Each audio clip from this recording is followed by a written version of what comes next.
Santiago. ¿Qué tal? ¿Qué tal? ¿Qué tal? Buevis. ¡Ay, qué miedo! Buenas, Fénix, buenas noches, profesor. ¿qué tal, Profe, buenas señor? noches. ¿Cómo está? Ya está. Claudia, ¿cómo está? Liliana, ¿cómo está? Rosales, ¿cómo está? Diana, Erika, Angie, Luis, Daniel, ¿cómo está? Dancel, Espinosa, Janet, ¿cómo está? Cruz, Nayeli, Araceli, ¿cómo está?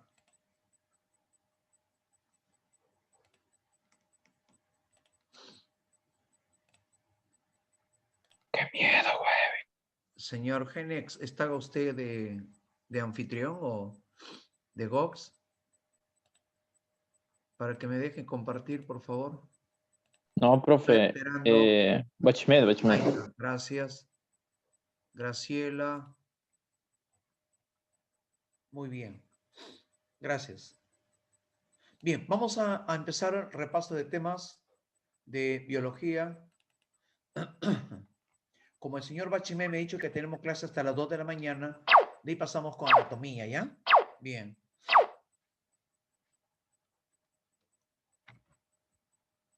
Estás bigoto.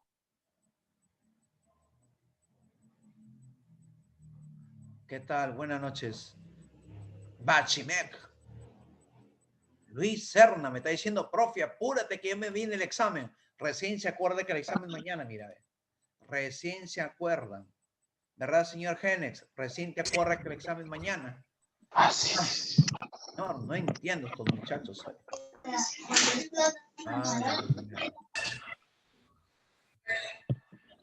bien. Danixa, apague su audio, por favor. Aguirre, apaguen su audio. Sí. Vamos. Bien. Vamos a empezar. Vamos a ver el ciclo celular. La semana pasada hemos estado viendo, la clase pasada hemos visto acerca de las funciones biológicas. Hoy día vamos a ver lo que es el ciclo vital de una célula. Una célula, antes de dividirse, tiene que sufrir cambios moleculares a nivel nuclear y a nivel citoplasmático. Comprende la interfase y la fase M. La interfase se divide en G1, S y G2, y la fase M, que puede ser cariocinesis o bien citocinesis. Recordarás que la etapa más importante de que ocurre en fase S es la síntesis de histonas y también se llevaría a cabo la replicación del DNA, ¿verdad? La replicación del ADN. ¿Estamos? Bien. Avanzando. No olvides el tiempo de duración. Fíjate, la etapa más variable, G1, la replicación del ADN y síntesis de histonas ocurre a nivel de la fase S. ¿Ya? Bien, profe, avanzando.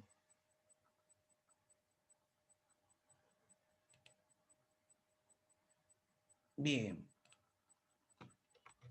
Te estaba diciendo yendo. También sabemos que en toda la interfase participan los complejos CDK ciclina.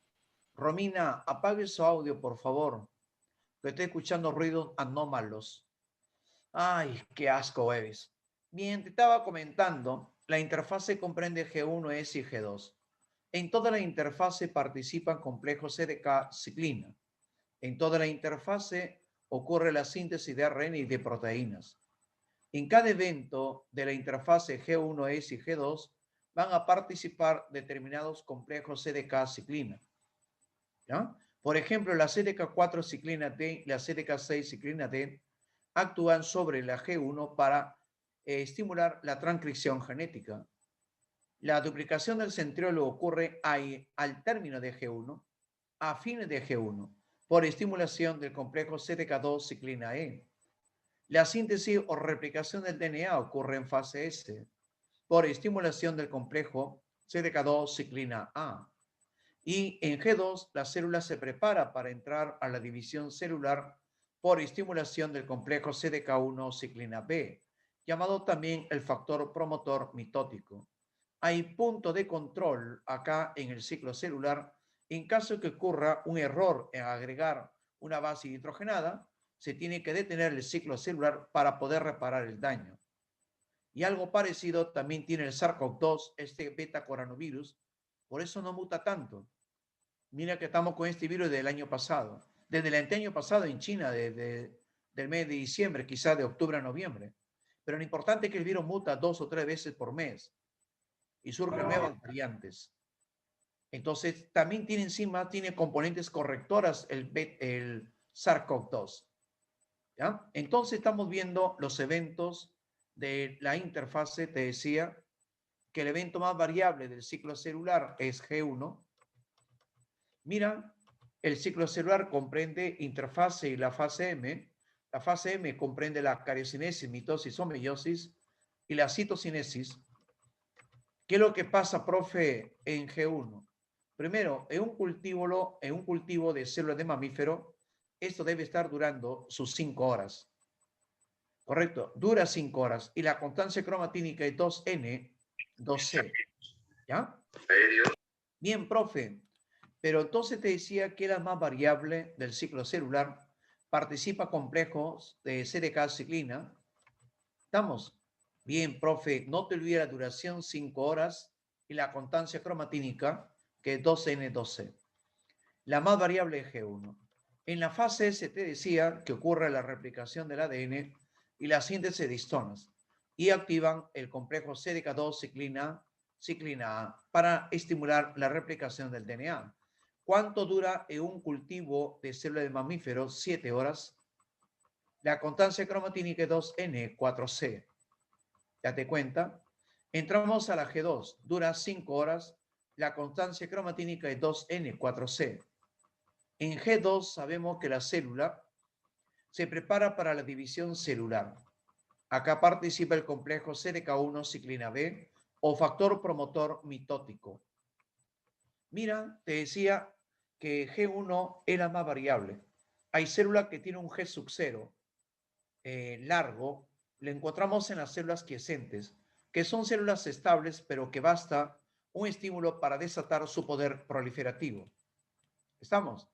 Y acá encontramos, por ejemplo, el hígado, el páncreas, los riñones, la célula muscular lisa, el músculo liso, las células endoteliales, el fibroblasto, los condroblastos, los osteoblastos, o sea, células mesenquimatosas.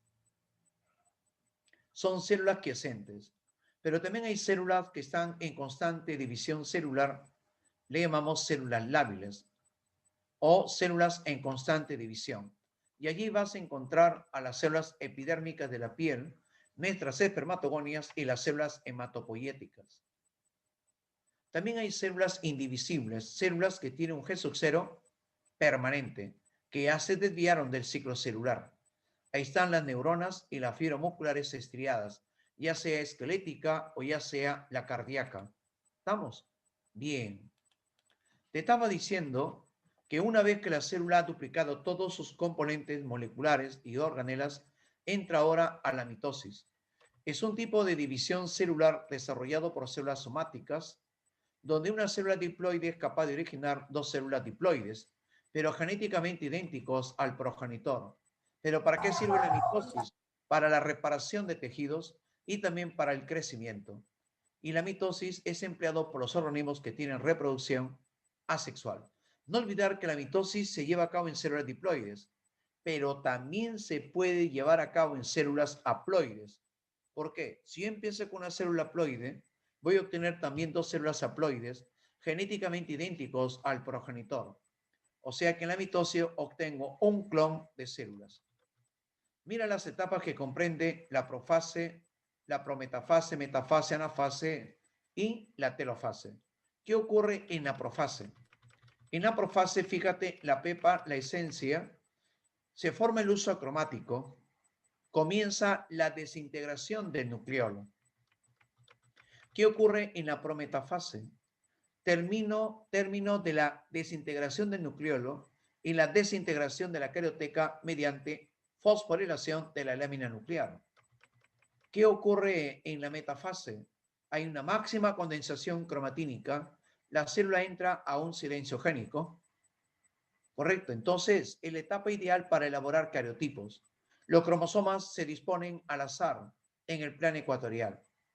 En la anafase hay división del centrómero con migración de cromátidas hacia polos opuestos celulares. Hay acortamiento de los microtúbulos cinetocóricos. Hay defosforilación de la lámina nuclear y de la histona H1, ya que en la anafase B hay alargamiento del uso acromático. Y ahí lo estás viendo.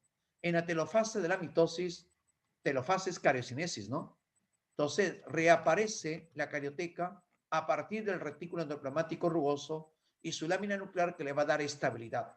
Reaparece el nucleolo a partir de los centros organizadores nucleares, ¿correcto? Que están en los cromosomas 13, 14, 15, 21 y 22. Y los cromosomas se desespiralizan o se descondensan. En telofase voy a obtener dos núcleos diploides genéticamente idénticos al progenitor. Cuando hablamos de la citocinesis, división citoplásmica, no olvidar que la mitosis vegetal, al no tener centrosoma, los casquetes polares se convierten en centros organizadores microtubulares y lo que van a generar el uso cromático. En cambio, eso se llama mitosis anastral en células vegetales. Las células animales tienen centrosoma, forman el uso cromático, forman mitosis astral o biastral. Bien, la citocinesis vegetal implica que en el plano ecuatorial van a aparecer vesículas golgianas, produciendo un tabique de separación entre dos células.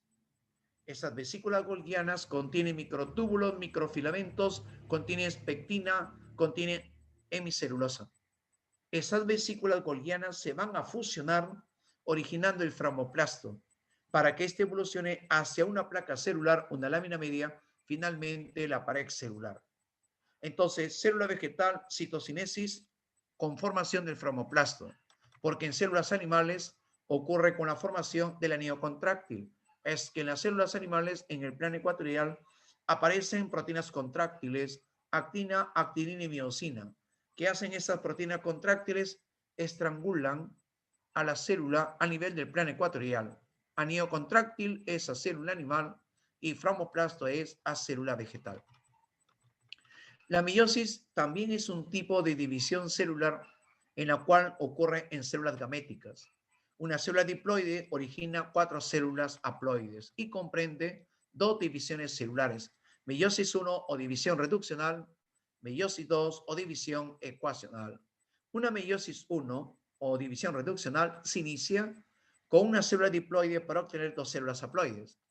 La meiosis 2 o división ecuacional, que es muy semejante a la mitosis, se inicia con 2 células haploides para generar 4 células haploides. En cuanto a la cantidad de ADN, la meiosis 1 o división reduccional se inicia con una célula diploide 4C y obtenemos 2 células haploides, cada célula 2C, cantidad de ADN. En la meiosis 2 o división ecuacional se inicia con 2 células haploides para obtener 4 células haploides, cada una de ellas C en cantidad de ADN. Hablamos de la meiosis 1 o división reduccional que comprende la profase 1. La profase 1 es sumamente larga en la meiosis y completamente diferente al de una mitosis. No olvidar que en el ectonema ocurre la presencia de focos de condensación cromatínica llamados cromómeros y se forman las asas de los cromosomas llamados los bouquets. Cromómeros y bouquet lectonema porque en el cigonema aparece el complejo sinactonémico, comienza el apareamiento de cromosomas homólogos, además aparecen las tétreas y bivalentes. Hablamos del paquinema o paquiteno, nos damos cuenta que aquí se completa el entrecruzamiento, el apareamiento de cromosomas homólogos. Los cromosomas se acortan y engruesan, y el evento molecular más importante es el entrecruzamiento de cromátidas no hermanas. Ese entrecruzamiento se llama crossing over, que es responsable de la recombinación genética, por lo tanto la variabilidad genética. Entonces, en el crossing over vamos a encontrar un nódulo de recombinación, un paquete de proteínas que se encargarían de cortar segmentos de DNA, de intercambiarlos y también de pegarlos.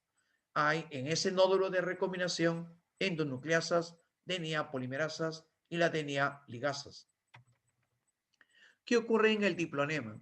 En el diplonema comienza la separación de cromosomas homólogos de no bivalentes, se desintegra el complejo sinactonémico, pero los cromosomas se mantienen unidos en esa área de recombinación, llamado el quiasma. Los quiasmas se observan en el diplonema y además los ovocitos de una recién nacida se hallan en el diplonema. En la diacinesis, el nucleolo se fragmenta en pequeños nucleolos. Ocurre la terminalización de los quiasmas. Es que cada par de cromosomas homólogos que se entrecruzan, hay 10 entrecruzamientos, hay 10 quiasmas. Entonces, en la diacinesis, de lo que habían 10, habría uno o ninguno. Por eso se llaman terminalización de los quiasmas, los puntos de unión de las zonas de recombinación. En la prometafase 1, los cromosomas, los bivalentes, los microtúbulos se hieren a los bivalentes. Termina la desintegración del nucleolo y se desintegra la carioteca. En la metafase 2, en metafase 1, los bivalentes se disponen en el plano ecuatorial. En la anafase 1, los cromosomas homólogos se separan de los bivalentes migrando hacia polos opuestos celulares. Anafase 1. La telofase 1, reaparece el nucleolo, reaparece la carioteca, se decondensan los cromosomas y se llegan a obtener dos núcleos haploides. Entramos a la interfase intermeiótica G1 y G2. Entramos a la meiosis 2 o división ecuacional. Es semejante a una mitosis.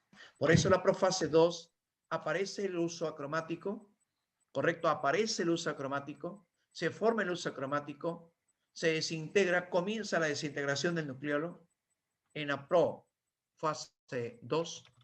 En la metafase 2, los cromosomas se disponen al azar en el plano ecuatorial.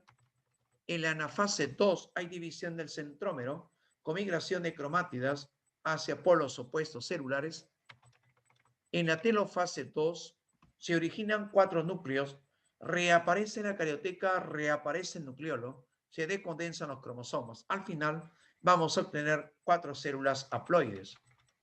Y date cuenta que hay diferencia entre la mitosis y la meiosis. En la mitosis se conserva el número cromosómico. Una célula diploide, voy a obtener células diploides. En la meiosis hay reducción de la cantidad de cromosomas.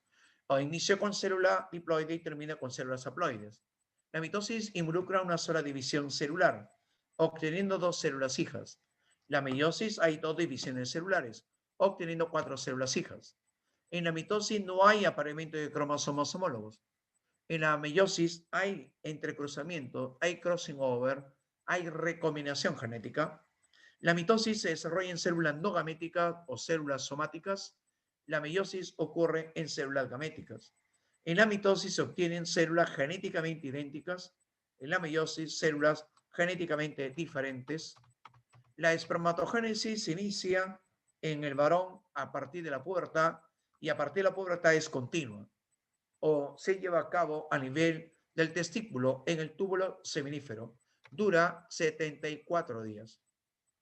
Hay 3 etapas que comprende la espermatogénesis. Está la fase espermatogónica. Mira que en la segunda semana que se forma el epiblasto, a partir del epiblasto se originan las células germinativas primordiales que van a tener que migrar. Van a migrar hacia el saco vitelino, llegando a la 4ª semana. Y a la 5ª semana, mediante movimientos ameboideos, esas células germinativas primordiales van a llegar al testículo, a la gónada indiferenciada, y se quedan allí.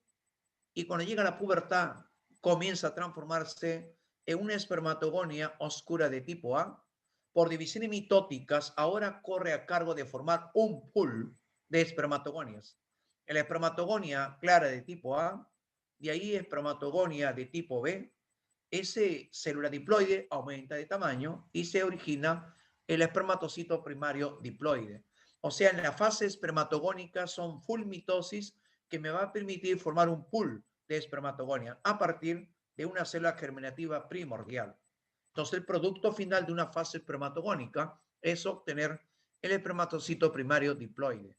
¿Para qué? Para entrar a lo que es meiosis, la fase espermatocítica o meiosis, donde la meiosis de la espermatogénesis se inicia con el espermatocito primario diploide y culmina con 4 espermátides, donde la meiosis 1 de la espermatogénesis se inicia con espermatocito primario diploide para obtener 2 espermatocitos secundarios haploides, donde la meiosis 2 culmina con 4 espermátides haploides. Ya viene la fase espermatocítica, que consiste en transformar los espermátides a espermatozoides mediante una fase de Golgi, una fase de capuchón, una fase acrosómica, la fase de diferenciación y la fase de espermiación. Esto implica que el espermátide va a tener que perder citoplasma. Esto implica que el centriolo se tendría que duplicar para originar el flagelo y jalar citoplasma y jalar mitocondrias a nivel de la pieza intermedia. Se va a formar en la parte anterior del núcleo el acrosoma, que va a tener todo el paquete enzimático, la acrosina, la hialuronidasa, la neuraminidasa, etc. Eso es espermiogénesis, transformar los espermátides a espermatozoides. O sea que la espermatogénesis implica transformar las espermatogonias en espermatozoides.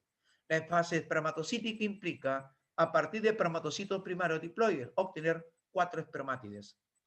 En cambio, la ovogénesis se inicia en la etapa prenatal, ocurre en la zona cortical del ovario, de tal manera que cuando ellas vienen a este planeta en el nacimiento, nacen con 800.000 ovocitos primarios en diploteno, diplonema o dictioteno. De tal manera que cuando llegas a la pubertad, llegarán solamente 400.000 ovocitos. ¿Qué diferencia hay, verdad? Nosotros no paramos de producir espermatozoides a partir de la pubertad.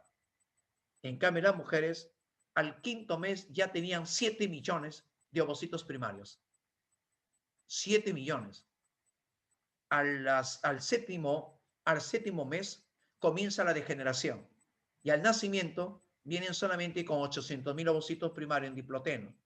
En la pubertad llegan solamente 400.000 ovocitos primarios en diploteno. De tal manera que cuando ellas ovulan, expulsan a un ovocito secundario en metafase 2. Entonces, ¿qué comprende, profe, la ovogénesis? A partir de una célula germinativa primordial que apareció en la segunda semana a partir del epiblasto, que llegó a la pared del saco vitelino a la 4ª semana y que llegó a la gónada indiferenciada a la 5ª semana y se transformó en ovogonias. Y esas ovogonias comenzaron a proliferar mediante mitosis, formando un pool de ovogonias. Al 5º mes hay 7 millones de ovogonias y comienza la regresión. Viene ahora, miren, las ovogonias se van a transformar ¿en qué? En ovocito primario. Entra la meiosis, el ovocito primario, meiosis 1, donde a partir de un ovocito primario en diploteno se transforma en un ovocito secundario, ¿correcto? Haploide. Se inició con un ovocito primario diploide para obtener un ovocito secundario haploide y el primer corpúsculo polar o un polocito. Será óvulo siempre y cuando llegue la fecundación, que se transformaría en óvulo más el segundo corpúsculo polar y el primer polocito también sufre meiosis, originando 2 segundos corpúsculos polares. En total, se obtienen 3 corpúsculos polares o 3 polocitos que se desintegran en el citoplasma del ovocito. La esperanza de vida de un ovocito después de la ovulación, 24 horas. La esperanza de vida del espermatozoide, después en el tracto genital femenino, vendría a ser de 48 a 72 horas. ¿Correcto? Eso es el ciclo celular. ¿Estamos? Bien, profe, avancemos.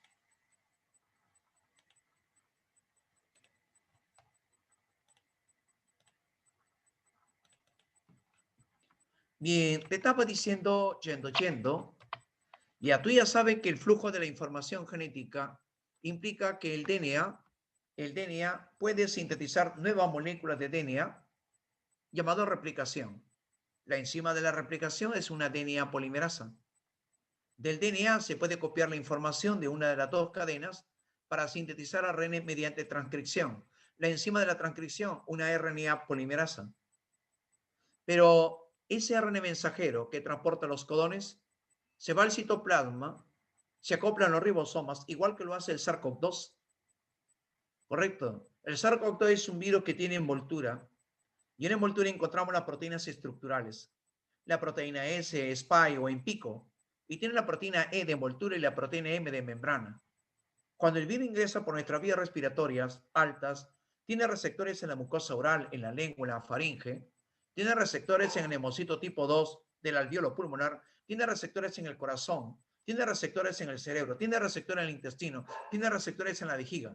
Ahí están los receptores del virus. Entonces, la proteína S, que actúa como una llave para ingresar a nuestra célula, esta proteína S se acopla al receptor AC2, una enzima convertidora de angiotensina 2, se acopla y un correceptor que actúa como una proteasa de serina modifica esa proteína S en 2 subunidades. ¿Para qué? Para que termine fusionándose la envoltura vírica con la membrana celular, ingresando por endocitosis. Ese virus, ese endosoma, se rompe y libera el genoma, un ARN monocatenario de cadena positiva. De cadena positiva implica que actúa como ARN mensajero, pues muy semejante al humano porque tiene el extremo 5', el capuchón K y el extremo 3', la colita de poliadeninas. Se acoplan a nuestro ribosoma y comienzan a traducir su mensaje. Esa traducción, síntesis proteica a nivel ribosomal. Pero para que se traduzca el mensaje, se necesita del ARN de transferencia que transporta el antícodón con su respectivo aminoácido. Y solo así podemos traducir el mensaje del virus. Es una RNA polimerasa, es una replicasa que me va a replicar el genoma del virus y que me va a sintetizar ARN subgenómicos que me va a traducir el mensaje en proteínas estructurales del virus.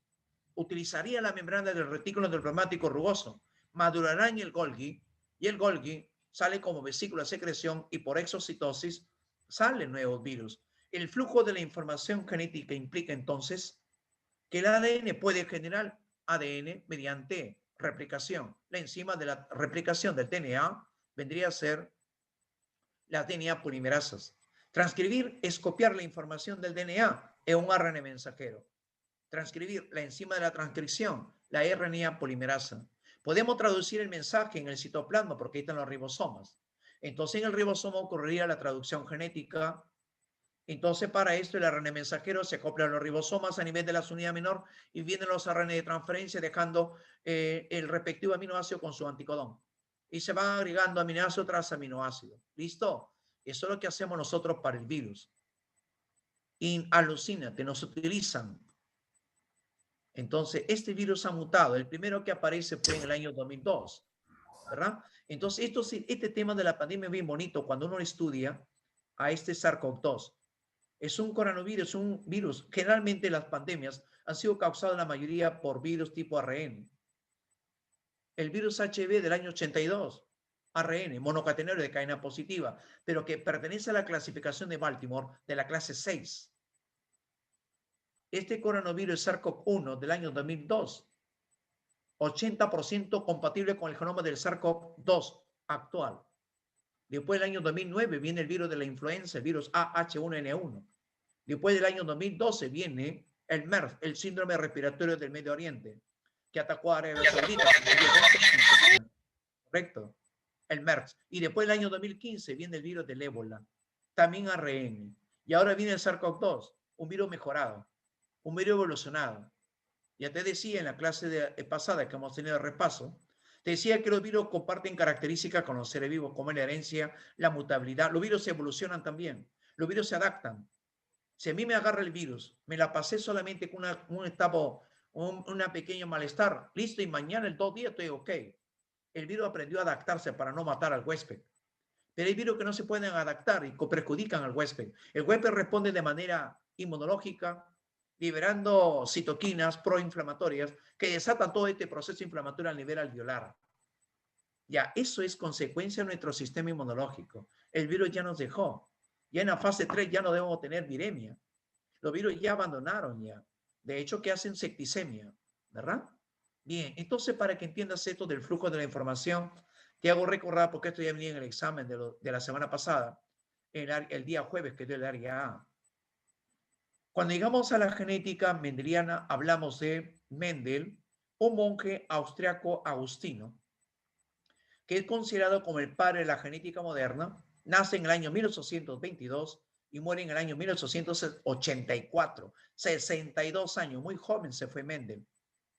Y sabes que Mendel es considerado como el padre de la genética moderna, un monje austriaco agustino que hizo experimentos sobre hibridación en vegetales.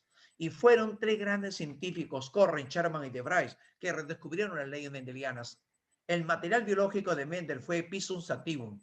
La ley mendeliana lo estableció en el año 1866 y él muere en el año 1884. Y recién tres científicos, Corren, Sherman y de Vries, en el año 1900, redescubrieron las leyes mendelianas. Por eso, al morir Mendel, sin saber si era aceptado o rechazado, porque su trabajo de investigación duró 10 años, o sea, lo empezó en el año 1856. Y Darwin estaba publicando la ley de la teoría de la selección natural en el año 1858 o 1859. Hoy fantástico esta época. ¿Qué tal si Mendel, si Darwin lo hubiera publicado en el año 1866 y Mendel lo hubiera hecho su trabajo de investigación en el año 1856? Su explicación de Darwin hubiera sido satisfactorio, tendría que explicar desde el punto de vista genético por qué unas variaciones surgen en los seres vivos. Si hubiera tenido fundamento genético, pero simplemente dijo variación a una nueva característica que iba a pasar a la próxima generación. Mendel fue fantástico. 10 años de investigación con Pisum sativum. Era una planta que tiene flores hermafroditas y estudió 7 caracteres. Apréndete, son 7 caracteres. En la semilla le interesó el color amarillo y verde, la forma lisa y rugosa, la envoltura o vaina de la semilla, color verde-amarillo, forma hinchada contraída. Le interesó la flor, el color púrpura blanca, la posición axilar terminal y la altura de la planta, planta de tallo largo, planta de tallo corto. Y estableció la primera ley mendeliana, la segregación de caracteres. Mendel estaba bien claro, lo tenía, que cada carácter en un ser vivo es el resultado de la expresión de 2 alelos, que a la hora de formar gametos, cada alelo se independiza uno del otro, se separan para formar los gametos. Por eso Mendel, cuando trabajó la P1, cruzó planta de semilla amarilla con semilla verde. Carácter, un solo carácter, color. Pero ese color tiene 2 formas alternativas. La semilla amarilla era dominante, con letra mayúscula, la semilla verde recesiva, con letra minúscula. Y para Mendel la P1 es linaje puro, raza pura, o sea, debe estar en condición homocigota. Para todo cruzamiento mendeliano, la P1 es homocigota. Por eso el genotipo de la P1 es homocigoto, semilla amarilla, dominante, homocigoto dominante, semilla verde recesiva, homocigoto recesivo. Por eso cuando se hace el cruzamiento, aplica tu fórmula 2 a la N, donde N es el número de heterocigotos, clave Beto. Fue pregunta de examen. ¿Qué significaba la letra N en el exponente de para hallar? Representa el número de heterocigotos. Pues yo no veo heterocigotos ahí. Sería 2 a la 0,1. Me forma una sola clase de gameto. Y ese homocigoto te generan, todo homocigoto te genera una sola clase de gameto. Ahora crúzalos y obtiene la F1. Mira ese genotipo que estás viendo allí. Ese genotipo es monohíbrido o heterocigoto. Toda la descendencia será monohíbrida o heterocigoto. Pero tú sabes que ese es el genotipo. ¿Y el fenotipo qué es? Es el resultado de la expresión del genotipo en un ambiente determinado. Por lo tanto, yo veo el carácter allí, el alelo dominante me da el carácter semilla amarilla, el alelo recesivo semilla verde. Pero el alelo dominante opaca la expresión del recesivo. Por eso me sale toda la descendencia, 100% de semilla de color amarilla. Pero Mendel no se quedó allí. Se dio cuenta que en la P1 todos eran homocigotos. Se dio cuenta que en la F1 todos tenían el mismo genotipo y todos tenían el mismo fenotipo. Preocupado, hizo la F2 mediante autofecundación. Todo heterocigoto te genera 2 clases de gametos, lo colocó en la tablita de Punnett para analizar estadísticamente la descendencia. Ahí tienen las 4 genotipos. Hay un genotipo que es homocigoto dominante y representa el 25% de la descendencia o un cuarto. Pero el 50% de la descendencia es monohíbrida y el 25% es homocigoto recesivo. O sea que la proporción genotípica es 1, es a 2, es a 1. Pero Mendel se dio cuenta que el alelo dominante es responsable del carácter amarillo y el alelo recesivo la semilla verde. Entonces el homocigoto y el heterocigoto te da la condición de semilla amarilla. O sea, el 75% de la descendencia es semilla amarilla. Y el homocigoto recesivo te da el carácter semilla verde. El 25% es semilla verde. O sea que la proporción fenotípica es 3 a 1. En conclusión, para la primera ley mendeliana, la F2, la proporción Jano es 1 es a 2 es a 1 y la proporción feno es 3:1. Para cuando trabajó con la segunda ley, ley de la distribución independiente de caracteres, él estaba convencido que en su primera ley, cada alelo se separaba uno del otro para formar los gametos. Pero cuando llegó a hacer cruzamiento de 2 o más caracteres, él determinó que cada carácter, cada alelo se independizaba para formar gametos de manera independiente. Entonces, él decide cruzar planta de semilla amarilla de forma lisa con semilla verde de semilla rugosa. Ahí hay 2 caracteres, el color y la forma. El amarillo era dominante con letra mayúscula, el recesivo era verde con letra minúscula, la forma lisa era dominante con letra mayúscula y la semilla rugosa con letra minúscula recesiva. Entonces te dijo que la P1 es homocigoto, semilla amarilla y lisa, homocigoto, semilla verde y rugosa, homocigoto. Y ahí está el genotipo, ¿ves? Cruzamos ahora la F1, obtenemos, mire ese genotipo de la F1. Estoy teniendo allí, ¿cuántos alelos hay ahí? 4. Pero 2 alelos terminan un carácter. La letra A es un carácter, la letra R es otro carácter. Entonces el primer carácter semilla amarilla, el segundo carácter semilla verde. Entonces estoy viendo un doble heterocigoto dihíbrido. Toda la descendencia es dihíbrida o doble heterocigota.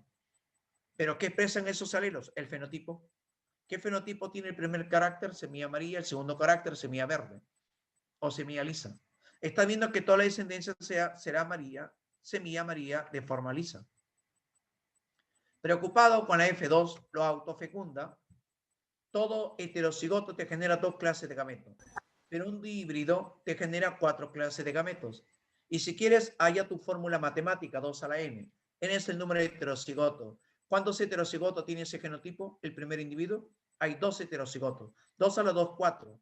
El otro individuo también tiene 2 heterocigotos. 2 a la 2, 4. 4 por 4, 16 genotipos totales. Coloco esto en una tablita de PubMed y obtengo 16 genotipos. Y estoy dándome cuenta que hay 9 semillas amarillas de forma lisa, que hay 3 semillas amarillas de forma rugosa, que hay 3 semillas verdes de forma lisa y que hay una semilla verde de forma rugosa. Se dio cuenta que la proporción fenotípica era 9, S3, S3, S1. La F2 de la segunda ley mendeliana, la proporción fenotípica es 9, S3, S3, S1, donde puedo determinar ahí que el número de fenotipos diferentes en un cruzamiento de híbrido, como la que hemos visto en la segunda ley, hay 4 fenotipos diferentes. Ahí lo estás viendo. Hay 4 fenotipos diferentes. 9, S3, S3, S1. Pero hay herencia postmendeliana como la dominancia incompleta o herencia intermedia, donde el descendiente, por ejemplo, se le procede a cruzar la planta Mireville Jalapa, la planta de Don Diego, la planta Buenas Tardes, que tienen flores rojas y flores blancas. Yo no sé cuál es dominante y cuál es recesivo. Entonces el rojo yo sé que le simboliza con la letra R. La C significa color. Y la blanca con la letra W. Homocigoto. Y ahí lo tengo. Entonces realizo el cruzamiento. Homocigotos. Listo. Mira lo que obtengo. Me sale el carácter rosado. El F1 tiene un fenotipo diferente al de los progenitores. Homocigotos. Esa es dominancia incompleta o herencia intermedia. Cuando el fenotipo del descendiente F1 es diferente al de los progenitores homocigotos. Hágame la F2, autofecundación, rosado con rosado. ¿Qué obtienes en tu tablita de PubMed? Obtengo una flor roja, 2 rosadas y una blanca. 1, esa 2, esa 1. Es la proporción fenotípica 1, esa 2, esa 1. Eso es la proporción fenotípica para una herencia intermedia o dominancia incompleta. Cuando hablamos de codominancia resulta que el individuo, el descendiente, tiene el fenotipo de ambos progenitores homocigotos. Mira ese toro rojo se cruza con una vaquita blanca. Mira que resulta el becerro, los colores rojo y blanca. O sea, el fenotipo del descendiente F1 lo presenta la de los progenitores homocigotos. Este es el caso clásico del grupo sanguíneo AB. El AB siempre es codominante. Acá no existe dominancia ni recesivo. En AB, el grupo sanguíneo AB siempre es codominante en su genotipo. Bien, profe, entonces cuando hablamos del sistema ABO, el grupo sanguíneo ABO, descubierto en el año 1900 por Steiner, está gobernado por un gen que está ubicado en el brazo largo del cromosoma número 9. Pero ese único gen para Mendel lo determinan 2 alelos. Pero acá, en el sistema AVO, es un caso de alelos múltiples, porque hay 3 alelos. El alelo A mayúscula dominante, grupo sanguíneo A, el alelo B dominante y el alelo O recesivo. Hay 3 alelos, escapó la ley mendeliana. El grupo sanguíneo AB es un caso clásico de alelos múltiples, donde un gen tiene más de 2 alelos. ¿Correcto? Entonces, gánate ahí. Mírame la diferencia entre el grupo sanguíneo A y B. Te das cuenta que el grupo sanguíneo A tiene desde abajo ceramida, glucosa, galactosa, N-acetilglucosamina, galactosa, fucosa y termina la N-acetilgalactosamina. Mírame el grupo sanguíneo B, ceramida. ¿Y hay que sigue? Glucosa, galactosa, N-acetilglucosamina, galactosa, fucosa y termina con galactosa. ¿Dónde está la diferencia? En el glúcido terminal. El grupo sanguíneo A tiene el glúcido terminal, N-acetilgalactosamina, y el grupo sanguíneo B tiene simplemente galactosa. Ahí está la pregunta del examen, en el glúcido terminal. Ahora, cuando veo y analizo, me voy a la emergencia hospitalaria, profe, voy a entrar a la sala, me han pedido el grupo sanguíneo. Me han dicho que es el grupo sanguíneo A. Es que tienes el antígeno A en la membrana de tu eritrocito, el aglutinógeno A, pero en tu plasma, en tu suero sanguíneo tendrás el anti-B. Si eres del grupo sanguíneo B, tendrás el antígeno B o el aglutinógeno B en la membrana del eritrocito y la aglutinina o anticuerpo anti-B o anti-A, perdón. Si eres del grupo sanguíneo AB, tiene los 2 antígenos o aglutinógenos en la membrana del eritrocito. ¿Qué es un antígeno? Una sustancia diferente, extraña al cuerpo humano, que tiene que tener elevado peso molecular de naturaleza proteica o glucoproteica, que cuando ingresa al cuerpo humano, como el COVID, que ingresa con la proteína S, este dispara la producción de anticuerpos. ¿Verdad? Entonces, si tú tienes del grupo sanguíneo AB y tu glóbulo rojo tiene el antígeno A y el antígeno B, pero en tu plasma no hay anticuerpo anti-A ni anti-B, entonces usted puede recibir sangre de todos los grupos, porque no tienes anticuerpos, o sea, eres un receptor universal. Pero usted es del grupo sanguíneo O, entonces no tiene antígeno o aglutinógeno en la membrana del eritrocito. Por lo tanto, usted puede dar sangre a todos los grupos porque no tiene antígeno tu glóbulo rojo, por eso usted es un donador universal. Pero en tu plasma sanguíneo tendrás el anti-A y el anti-B, la aglutinina o anticuerpo anti-A y anti-B. El grupo sanguíneo ABO, el sistema ABO tiene 4 fenotipos, A, B, AB y el 0. Y tiene 6 genotipos diferentes. El grupo sanguíneo A tiene 2 opciones, ser homocigoto o heterocigoto. El grupo sanguíneo B tiene 2 opciones, ser homocigoto dominante o bien heterocigoto. El grupo sanguíneo O, AB, es codominante, una sola posibilidad, es codominante, van 5. Y el grupo sanguíneo O es solamente homocigoto recesivo. El O está gobernado por un alelo recesivo. Y los alelos recesivos se expresan solamente en homocigoto. El alelo dominante se expresa en homocigoto o bien heterocigoto. Eso no lo pierdo. ¿Ya? Bien, te estaba diciendo que el O es el donador universal. ¿Y por qué le da sangre a todos los grupos, profe? Porque no tiene antígenos. Oye, profe, el AB es el receptor universal. ¿Por qué recibe sangre de todos los grupos? Porque no tiene anticuerpos anti-A ni anti-B. Otro sistema tenemos el factor RH. Este factor RH, mira, data en el año 1940 por Langsteiner y Wiener. Langsteiner y Wiener descubren el factor RH haciendo transfusiones sanguíneas de macaco mulata, el macaco rhesus, el mono rhesus, del nombre de RH. ¿Ya? Oye, profe, entonces tenemos el factor RH positivo y el RH negativo. Ahí están los 2 fenotipos. Solamente el factor RH tiene 2 fenotipos. El RH positivo tiene 2 opciones. Ser homocigoto dominante o heterocigoto, y el RH negativo una sola posibilidad, homocigoto. Ser RH positivo implica tener el antígeno D en la membrana del eritrocito. Ser RH negativo es no tener antígeno de membrana, factor RH. Y no tiene anticuerpos, mira. A diferencia del grupo sanguíneo ABO, que sí hay anticuerpos. Acá no. Tiene que haber una reacción. Entonces está el cuadro clásico, ¿verdad? El factor RH causando la eritroblastosis fetal. Si te vas a la terminología, osis incremento, enfermedad de eritroblastos. Cuando hay un incremento de eritroblastos. Y eritroblasto está en forma de maduración de los eritrocitos, desde el proeritroblasto hasta llegar al eritrocito. El eritroblasto es la forma inmadura.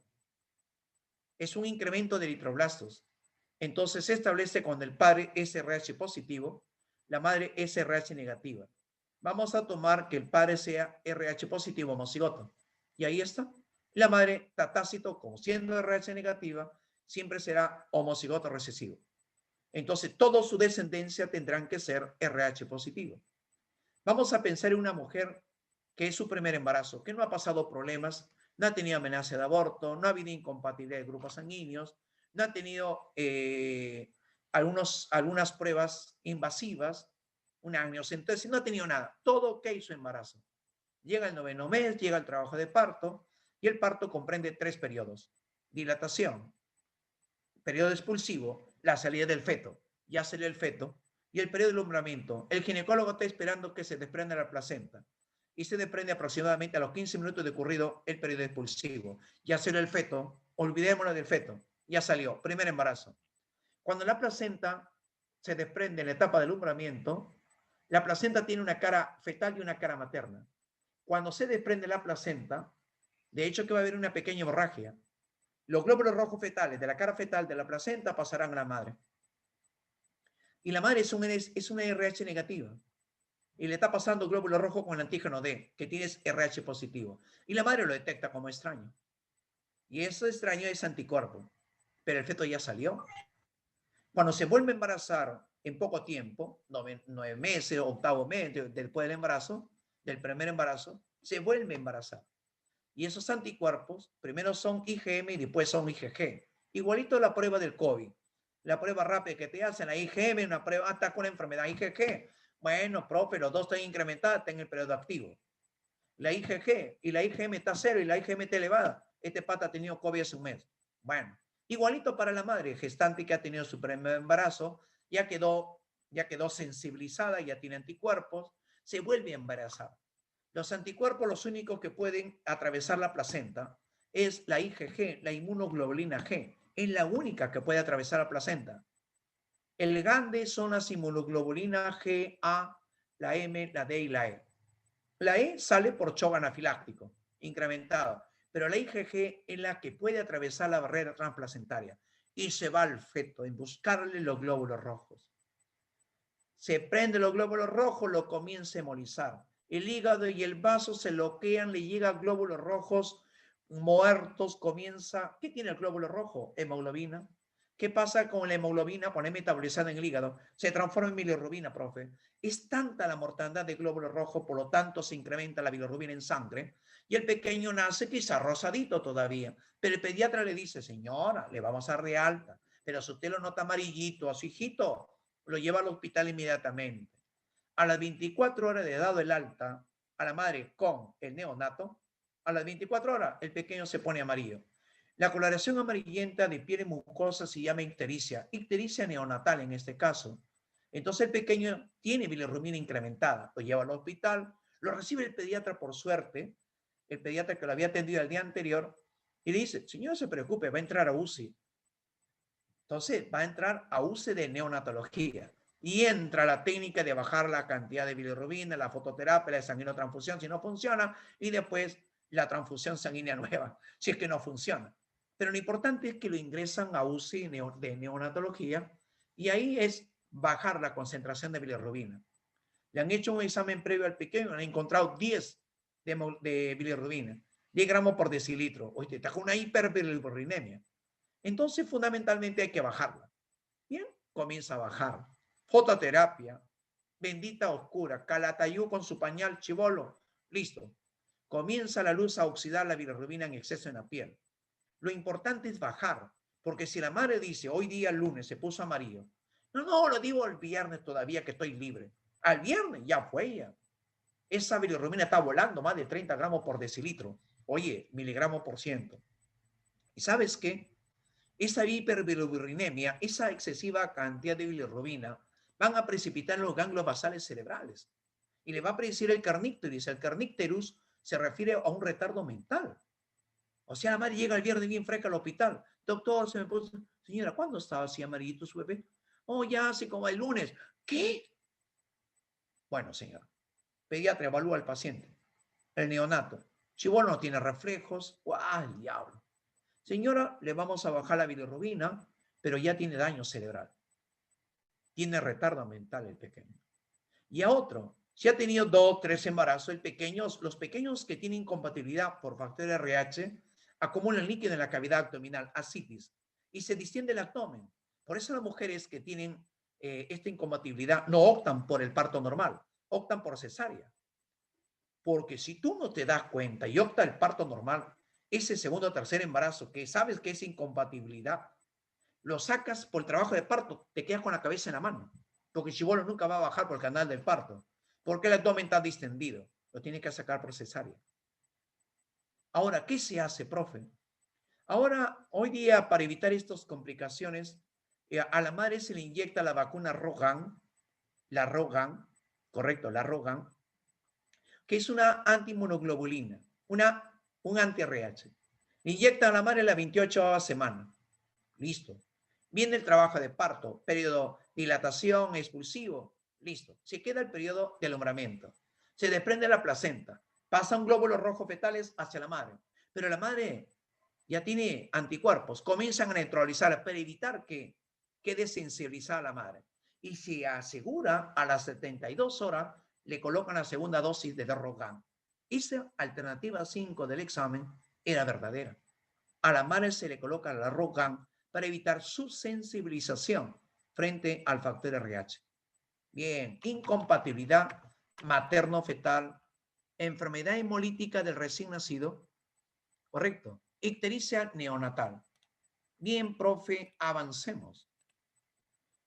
Bien, señorita, yo sé que usted es RH negativo y está enamorada de RH positivo. Ya pedí una vez, ya termina con el pata. Hoy, profe, hay vacunas. Ah, sí, ¿verdad, no? Sí. Ay, señor, no entiendo. No entiendo. Bien, bien, bien. Te estaba diciendo, fíjate, esto es de genética y eso de, por supuesto, cuando entras a la universidad, a la facultad, tener una buena base académica resulta importante para poder llevar el curso de biología molecular. Una bioquímica y un flujo de información que le hemos hecho en el ciclo normal. El flujo de la información genética se hace normal, ¿eh? Replicación, transcripción y traducción genética. Ya sabemos que ese dogma central que funcionó en los años 70, ¿quién revienta el dogma central de la biología molecular? Fueron los retrovirus. El virus HIV destroza al dogma central de la biología molecular, porque ahora hay virus que cargan con su genoma, según la clasificación de Baltimore, el virus HIV pertenece a una clase 6, que tiene un ARN monocatenado de cadena positiva y carga también su retrotranscriptasa. O sea que cuando ingresa mi célula, mi linfocito CD4, ese virus que se fusiona a su membrana con mi membrana y mi linfocito CD4, ingresa ahora el genoma del virus al citoplasma con su retrotranscriptasa. ¿Qué hace un ARN? Sintetizar con la retrotranscriptasa el ADN complementario. Ese ARN del virus se destroza y queda el ADN complementario sintetizando la cadena complementaria y hace el flujo de la información. Y se acabó. Reventó el dogma central de la biología, porque ahora se llama flujo de la información. Hay virus que pueden sintetizar ADN a partir del molde del ARN. El SARS-CoV-2 replica ARN, replica utilizando una batería enzimática. ¿Quién iba a pensar que la replicación solamente era del ADN? Hay replicación de ARN. El ejemplo claro es este virus, el SARS-CoV-2. Si tiene genoma ARN, traduce nuestro ribosoma, su RNA polimerasa, su replicasa, que replica el genoma del virus a partir del molde del ARN. Ahora se llama flujo de la información. Ya fue el dogma central de la biología molecular y celular. Oye, y te comento, ¿sabes qué? Que las mutaciones son alteraciones de secuencia de base del DNA, correcto, tú sabes que es una mutación. Oye, profe, ¿los virus mutan? Claro, felizmente el SARS-CoV-2, como tiene 30.000 bases nitrogenadas, muta muy poco. Es tanta la información. Y como tiene tanta información, tiene que llegar mucha fidelidad a su información genética. Entonces traduce una proteína que le permite detectar alteraciones. Y esas alteraciones lo corrigen. El SARS-CoV-2 corrige su falla. Pero no es tan perfecto el virus que deja que se alteren 1 o 2. Por eso el SARS-CoV-2 muta 2 o 3 veces por mes. A diferencia del resto de virus que mutan miles de veces. Este SARS-CoV-2, por tener mucha información genética, corrige. Igualito que en nuestras células eucarióticas, cuando se produce una alteración en G1, la P53 activa la P21, la P21 paraliza el ciclo celular inhibiendo la CDK-ciclina. ¿Para qué? Para que las enzimas de reparación del daño se den. Igualito es el virus. Su genoma del SARS-CoV-2 muta, pero también tiene proteína de recorrección. Pero no lo corrige tan perfecto, pero al menos corrige. Mutan 2-3 veces por mes. A lo que va de esta enfermedad, de esta pandemia, mira cuántas mutaciones están acumulándose en África, en la India. La primera que apareció en noviembre fue la de Reino Unido. De ahí se fue a Alemania, de ahí se fue acá a África, la India, a Brasil, de ahí la India, la californiana que está en Estados Unidos, Perú que tiene también su nueva variante. Las variantes son mutaciones, que está muy lejos de ser todavía una cepa, pero todavía estamos con variantes. Y la variante que está mutando, yo te pregunto lo siguiente.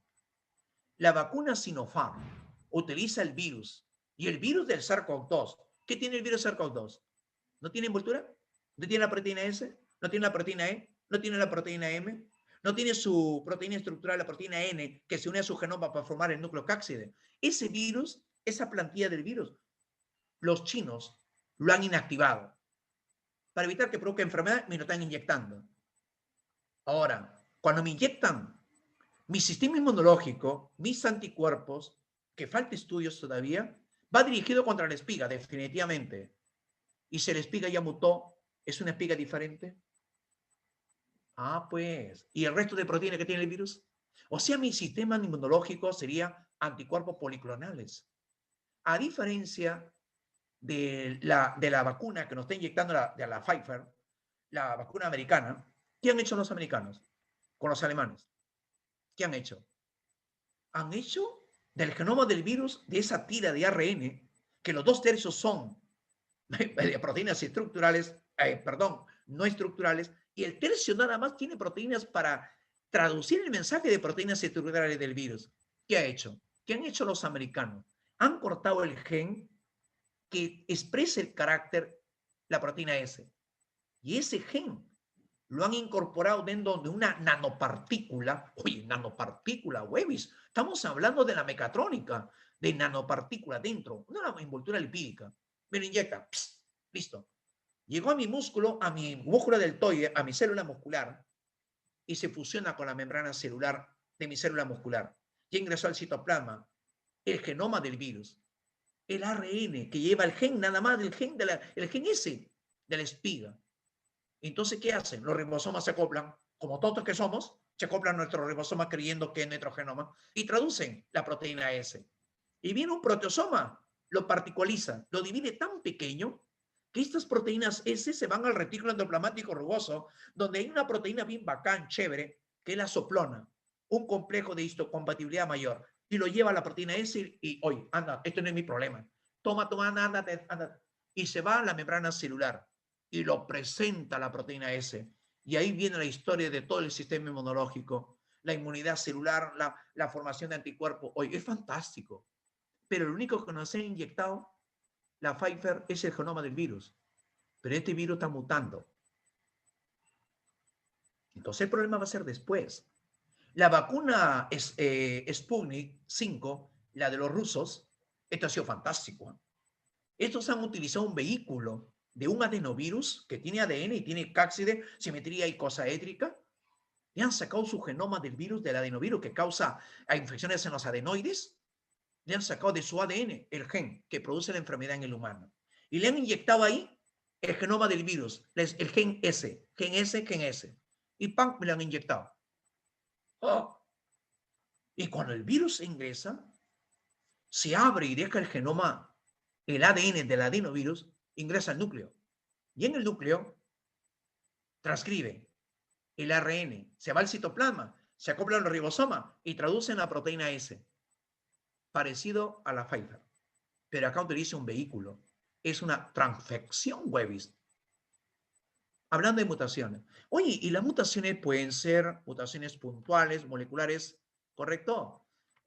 Tiene 3 tipos de mutaciones. Las mutaciones moleculares, puntuales o génicas, las mutaciones cromosómicas estructurales, las mutaciones genómicas. Hablamos de las mutaciones puntuales. La mutación puntual puede ser silenciosa. Uy, silenciosa, silenciosa. ¿Qué es eso, profe? Que la alteración de una base por otra no te modificó el aminoácido. ¿Por qué, profe? ¿Por qué no entiendo? Es que el código genético es degenerado. Oye, profe, hábleme, ¿qué es el código genético, profe? Es la correspondencia que tiene el codón con su respectivo aminoácido. Yo tengo un codón AUG que me especifica en mi célula la metionina, que en bacteria especifica formilmetionina. La pregunta no ha venido el día sábado, no ha venido esta pregunta del examen. En el código genético, el codón de inicio de procariontes y eucariontes es la clave nano, decía AUG, adenina, uracilo, guanina. Cuando el código genético decimos que es degenerado, que es una de sus características, implica que hay varios codones que especifican un mismo aminoácido. O sea, si una base se altera por otra, el aminoácido sigue siendo el mismo. Eso es lo del código genético. Y esto fue descubierto en el año 1966 por Nirenberg. Yo ya había nacido, Webis. Ya tenía edad, ya. Nirenberg, mi padre era biólogo, pues. Mi padre tenía libros. Y me explicaba, yo me acuerdo que jugaba con las letras. Mi padre me cortaba el calendario, que antes eran huesitos, córtame las letras. Y jugaba con las letras. Yo no me encontré sentido. Era manera de jugar. Y cuando yo llego a la universidad, o al colegio, o a la academia, pucha, el conocimiento fluía más rápido. No te podrás imaginar ese código genético. Por eso te digo, el problema de comunicación que decíamos los humanos, el emisor, el receptor, el canal, el mensaje, el contexto y el ruido que entorpece el proceso comunicativo. En la célula también hay una comunicación, pero molecular, en base a 3 letras. Nosotros manejamos un código de comunicación para ponerse a entender. Hoy día me siento tan feliz de verte presente en mi clase. Tú me entiendes porque manejamos el mismo código. En la célula el código es codón. El mensaje es codón, muchachos. Entonces, hablar de mutación silenciosa es con alteración de una base por otra, no se modifica el aminoácido original. Pero cuando hablamos de mutación sin sentido, entonces acude a tu código genético. El Webis me dijo que hay codones sin sentido que no expresan información. Es el UGA, el WAP y el UAA. Quiere decir que un mutante, un agente me hizo mutar y me permitió crear un codón de terminación. Quiere decir que ahí se paraliza el proceso de síntesis proteica. Quiere decir que la proteína que debería ser de esta longitud, al formar el codón de terminación, disminuye en longitud. La proteína es diferente a la original, en longitud nada más, pero secuencia es la misma. Hay mutaciones con sentido equivocado, donde la alteración de una base por otra te crea un nuevo aminoácido, por lo tanto una nueva proteína. ¿Qué es lo que está pasando con el SARS-CoV-2? Está haciendo mutaciones con sentido equivocado. Y poco a poco los aminoácidos de las pigas, de las unidades S1 y S2, están cambiando secuencias. Pero felizmente todavía las vacunas están haciendo efecto, porque la secuencia no es tan pronunciada. Entonces los anticuerpos los pueden atacar. Producto de la inmunidad activa que me están haciendo al inyectarme ese antígeno. ¿Te das cuenta? Oye, profe, me he escuchado por corrimiento en marco. Yo tengo una cola de codones. Triplete, triplete, tripletes. Oye, profe, ¿sabe qué? He volteado y he visto que le han robado una base nitrogenada al codón y no sabe qué hace la célula. Este codón, este hueco que queda ahí, al toque, los bases nitrogenadas corren y subsanan el error. Pero, ¿subsanaron el hueco? Sí, pero alteraron la secuencia y crean nuevos codones. Por lo tanto, nuevas proteínas, nuevas características adaptativas para este maldito virus. No olvides que los virus se adaptan y evolucionan y tienen genética, o sea, herencia y mutación, igual que un ser vivo. O sea, estamos acercándonos ya, olvidándonos que el virus no es una célula. Correcto. Tú encuentras un libro de virología, nunca lo vas a encontrar en una taxonomía como lo usamos nosotros en la taxonomía del reino vegetal, reino animal, etc. Hemos sido muy mezquinos. Estos virus han existido antes que nosotros. El coronavirus ha existido desde la formación del planeta. ¿Cuál es la molécula de información que apareció primero? Tengo una teoría que me sintética. ¿No fue el ARN? Y después apareció el ADN. ¿Por qué el humano tiene placenta? Porque quizás un coronavirus incorporó su genoma a un mamífero primitivo y le pareció las glándulas, la placenta. Tenemos placenta gracias a este virus, al coronavirus, huevos. El 10 al 40% del genoma humano es inserción de genes de coronavirus. Y eso nos han dicho recién. ¿Te das cuenta? Pero evoluciona, pues. Es evolución, muchachos. Lo único que no podemos hacer como futuros estudiantes de la universidad, no tener miedo, entender con la estructura del virus para poderlo atacar. Porque así se ha creado o evolucionado el virus, porque esto ya lo tenemos en el año 2002 para hasta el año 2021, ya es evolución, muchachos. Pero lo que no encuentra la ciencia es el puente entre el murciélago y el humano. Debe haber un puente y no le encuentran el genoma. Y dicen que es el pangonil. El pangonil. Imagínate. Ese animal lo están matando ahora.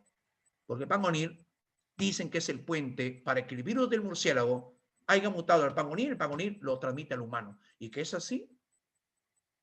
Entendiendo lo que es el virus, la estructura, podemos entender lo que está pasando en esta pandemia y podemos concientizar a nuestra población cómo cuidarse, cómo lavarse las manos porque es la única manera de poder disolver la envoltura del virus, cómo utilizar doble mascarilla, la N94 primero y la quirúrgica adelante, pero volteándola para que proteja el filtro que tiene la N94, para que esas nanopartículas, esas microgotas, esas gotitas de flux no ingresen y no llegue el virus a nosotros. ¿Cómo evitar el hacinamiento donde existe mucha gente, donde hay mayor carga viral? Entonces la probabilidad de enfermar es mayor. Entonces la carga viral que existe en los hospitales y que los médicos están luchándola, han muerto muchos en la guerra. Entonces este virus está siendo cada vez más conocido. Ya tenemos más de un año con este virus. Esta vacuna se ha hecho más rápido. Yo pensé que iba a ser 4 años, muchachos.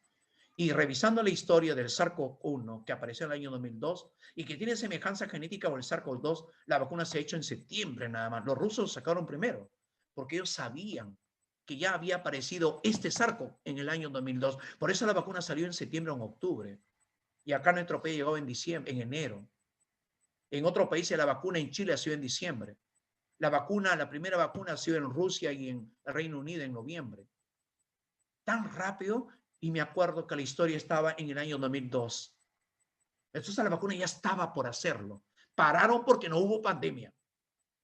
Entonces, adiós, gracias muchachos, porque en 5 años se hace una vacuna. ¿Y cuántas muertes hubieran ocurrido? Hay que informarse de la historia, porque siempre yo en la clase, no sé si te has percatado, ¿no? Siempre te hablo de los años, porque es importante situarte tener un contexto en el cual el conocimiento aparece, para poderlo tener en cuenta y no evitar volverlo a repetir. Este SARS-CoV-2 no va a ser el único causante de pandemia. Definitivamente, con este conocimiento que tenemos del virus, de los mutantes, porque estos virus lo comparten, siempre lo hemos satanizado los virus porque son pocos los virus que producen enfermedades. La mayoría intervienen en el equilibrio ecológico. Todos los animales tienen virus. Todos en este planeta. Todos. Hasta el perro y el gato que tienes en tu casa. Entonces, ese virus que tiene el gato, de hecho, que va a llegar al humano, pues. Y como han dicho la ciencia, los científicos, que ahora la pandemia más temerosa es el virus que han encontrado en el perro y en el gato. Que el gato transmite al perro, el perro transmite al humano. Y agárrate la otra pandemia que se nos viene. Pero por el momento hay que centrarnos en el SARS-CoV-2. ¿Ya? Bien, profe, me está dando miedo, güey, y ahora mis hijitos, piña, pues, pasará otra especie a reemplazar el humano egoísta. Este humano es egoísta. Tenderemos a desaparecer, muchachos, por evolución. Ya llegará un coronavirus que se insertará en un animal que le permitirá evolucionar y reemplazar al humano. No hay otra. Nuestro genoma y genoma solamente conocemos el 1.5% de nuestro ADN codificante, el resto todavía estamos por descubrirlo. El 1.5%, güey. Puta, me voy a morir, güey. Tengo más de 60 años sin saber qué va a ser el futuro de mis estudiantes. No, tengo que enterarme. Voy a entrar a estudiar de nuevo en la universidad. Tengo que actuar. Antes de partir, pues, muchachos, me tengo que ir con el conocimiento del siglo XXI. ¿Correcto? Bien. Es la única manera de morir feliz. Así como te gustó leer, también voy a tener que leer. Morir leyendo. Te hace tan satisfactorio tener un conocimiento verdadero para que te frentes a un examen. Hay que darle sentido. Hay que estudiar con el corazón. Oye, hay mutaciones sustitutorias donde se sustituye una base por otra. Una púrica por otra púrica, transición. Una base por otra diferente tipo, transversión. Entonces, muchachos, tienes ahí una transición. Cuando la adenina, siendo púrica, muta a una guanina púrica, transición. Una base por otra del mismo tipo. Y una transversión cuando una base, como la adenina, muta a citosina, adenina púrica y la citosina pirimídica, transversión. También hay mutaciones cromosómicas estructurales. Usted que va a estar usted que va a estar allá en el servicio de imagenología, allá sacando placa radiográfica a un paciente TBC, cuidado, porque esto producen delecciones. Y las mutaciones cromosómicas estructurales significa que se altera la estructura del cromosoma, como es una delección, que la pérdida de segmentos cromosómicos. Hay cromosomas que pierden al interno un segmento, intersticial o sentido estricto. Hay otros cromosomas que pierden los extremos del cromosoma, le llaman delección terminal o deficiencia. Y la delección más conocida es el síndrome de Cre-Duchard, el maullido del gato, la enfermedad de Lejeune, donde se pierde un segmento del brazo corto del cromosoma número 5. Por eso el pacientito tiene hipoplasia de laringe, tiene microcefalia, microamnopia, mentón pequeño, tiene hiperterorismo de globos oculares bien distanciados. Correcto, mira el síndrome de Cre-Duchard, una delección del brazo corto del cromosoma número 5, que fue utilizado como alternativa, como distractor en el síndrome de Edwards, del examen del día sábado. Y también tenemos las inversiones donde hay rotación de segmentos cromosómicos en 180 grados. Puede ser una inversión paracéntrica, donde no compromete al centrómero, o puede ser pericéntrica cuando rota también junto con el centrómero. Correcto. Oye, pero también hay translocaciones. El 95% de los Down coincide con la edad de la madre. Deciden tener sus hijitos por encima de los 35 o 40 años de edad. Pero el 5% de nuestros Down se produce por translocación cromosómica y se vuelve hereditario. El 5% de los Down son por translocación cromosómica. Profe, ¿qué es una translocación? Es el intercambio de segmentos cromosómicos. Estás viendo allí cómo dos cromosomas, cromosoma 4 y cromosoma 20, están intercambiando segmentos cromosómicos. Y no lo veas tan simple porque hay toda una maquinaria de enzima que se encarga de hacer el corte, una endonucleasa, de pegar una ligasa. Es bacán, esto te va a enseñar en la universidad, así que no te pierdas. Estás obligado a llegar a la universidad y dar una explicación más satisfactoria del conocimiento. La translocación recíproca que estamos viendo acá, hay duplicación de segmentos cromosómicos. Mira, ¿cómo se duplican los segmentos cromosómicos? Se incrementa la información genética. Hay mutaciones genómicas que tienen que ver con el número de cromosomas. Un euploide, que esto ocurre más en el reino vegetal. Felizmente, Webis. Y en el humano pueden generar poliploides, claro. Claro, sí, pueden ingresar 12 espermatozoides en el ovocito. Sería triploide. Pero como resulta ser diferente, no va a encontrar receptores para poderse implantar en el endometrio. Y esto se pulsa por la menstruación. ¿Cuántas mujeres sexualmente activas habrán estado embarazadas pensando que están embarazadas y se le viene la menstruación? Y si es un triploide, eso ocurre como abortos fisiológicos. Esa es la naturaleza humana. Tú ni entendido estás. Los euploides es el incremento del número cromosómico múltiplo del haploide. Se incrementa todo el paquete conjunto cromosómico. ¿Qué diferente hablar de las aneuploidías, donde es el aumento o disminución de uno o dos cromosomas?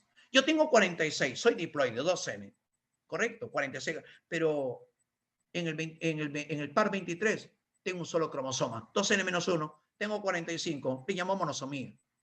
De repente, profe, el par 24, el par 18, no está el par completo. Profe, tiene 44 cromosomas, nulisomía, 2N menos 2. O de repente en el par 21, profe, tiene 2 cromosomas, pero hay uno de más.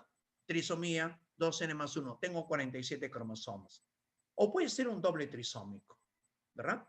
Bien, entonces lo podemos dividir las aneuploidías autosómicas.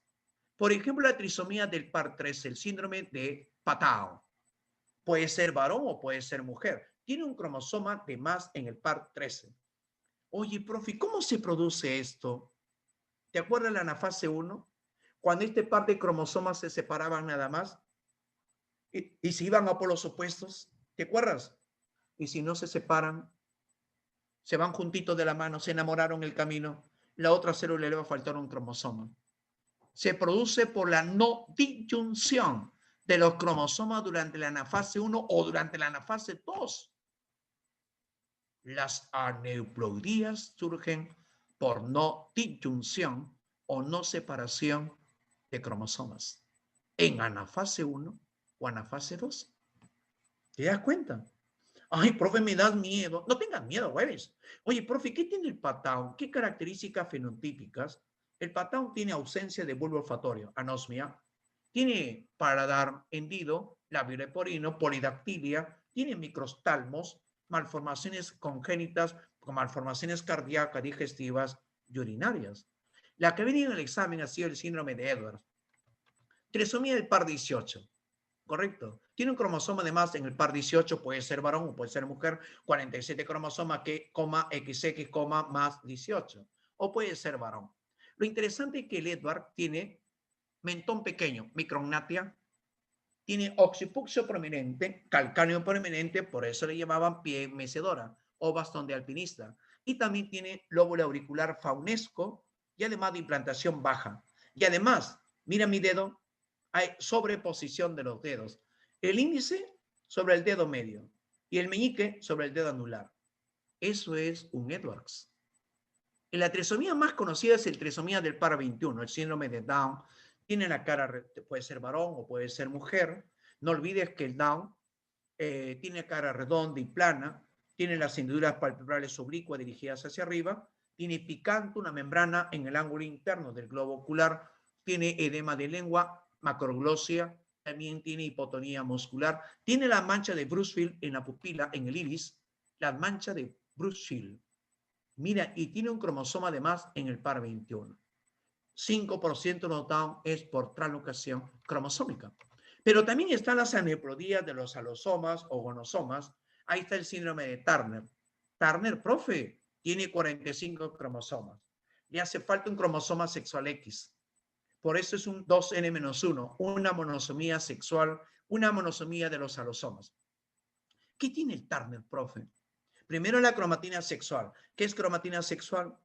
Es la inactivación de uno de los dos cromosomas sexuales X. Si lo estoy inactivando significa que se está condensando, o sea, genéticamente inactivo. Y eso es un corpúsculo bar o palillo de tambor. Correcto. O sea, usted, señorita, tiene 46 cromosomas. ¿Estamos? 46. Pero un X está inactivo. O sea, tiene 45 cromosomas expresando información.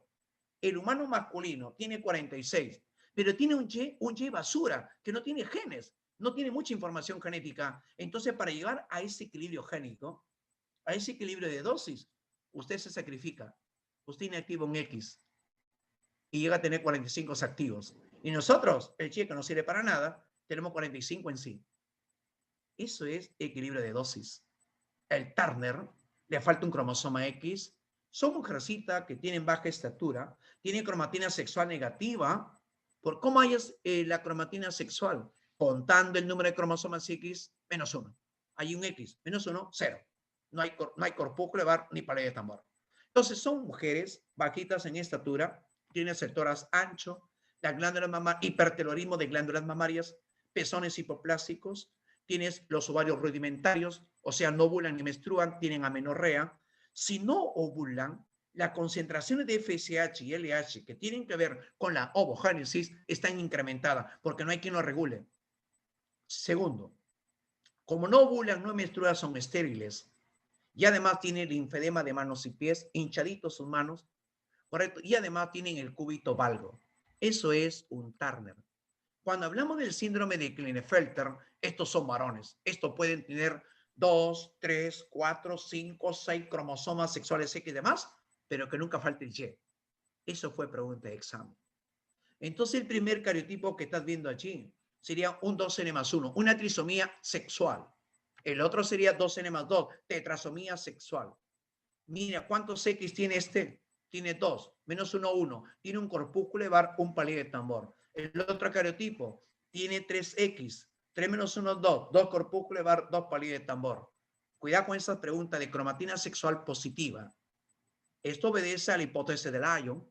Ahora, ¿qué tiene Klinefelter, profe? Son altos, tiene glándulas mamarias aumentadas de tamaño, ginecomastia o ginecomastia, tiene las caderas anchas, los testículos pequeñitos y los túbulos seminíferos hialinizados, destruidos. O sea, toda su línea espermática nada que ver. O sea, son estériles, tienen azoospermia y además, como no tienen la célula de Sertoli que está en el túbulo seminífero porque está hialinizado, la FSH está incrementada porque no hay inhibina por la célula de Sertoli. Está incrementada la FSH, ¿correcto? El síndrome del duplo Y, el supermacho, son personas, varones altos, tienen acné noduloquístico, acné infectante, y también tienen conducta antisocial y son sumamente violentos. Señorita, sí, usted que tiene ese enamorado alto, mamá, te voy a presentar a mi enamorado, es tan dulce, mamá, tan tranquilito, y de la nada te tira un puñete.